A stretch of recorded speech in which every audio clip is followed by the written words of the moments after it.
ఇంకా మొత్తం అయిపోయినట్టేనా south Indian? గిన్నెలు ఉన్నాయి, అన్ని గిన్నెలు పెట్టా. 50 మెంబర్స్కి ఓకే, 100 మెంబర్స్కి మెయిన్. మటన్ పులావ్ వేస్తావా?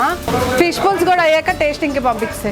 ఈరోజు morning breakfast 2 and afternoon lunch 2 ఉన్నాయి. ఈవినింగ్ డిన్నర్కి కూడా 2 క్యాటరింగ్స్ ఉన్నాయి అనమాట. సో మార్నింగ్ 4 o'clockకి స్టార్ట్ అయింది కిచెన్, ఇప్పుడు 11 అవుతుంది. లాస్ట్ ఐటమ్ ఈ గుత్తొంకాయ కాజు పులావ్ పికప్ అయితే ఆ 2 క్యాటరింగ్స్ లంచ్కి కూడా అయిపోద్ది. 100 మెంబర్స్కి పులావ్ విడిగా, గుత్తొంకాయ మసాలా విడిగా తీసుకెళ్ళండి. అక్కడికి వెళ్ళాక మిక్స్ చేసుకొని సర్వ్ చేయండి. ఎందుకంటే మొత్తం చేసేస్తే ఆయిల్ కిందకి దిగిపోద్ది మొత్తం. సక్సెస్ఫుల్గా క్యాటరింగ్స్ అయితే అయిపోయినాయండి. ఇప్పుడు రెస్టారెంట్కి మొత్తం సెట్ చేస్తున్నాము. ఆల్రెడీ ఇక్కడ పులిహోర ఇవన్నీ రెడీ అయిపోయినాయి. వెజ్ థాలీకి, నాన్ వెజ్ థాలీకి కూడా రెడీ అవుతున్నాయి.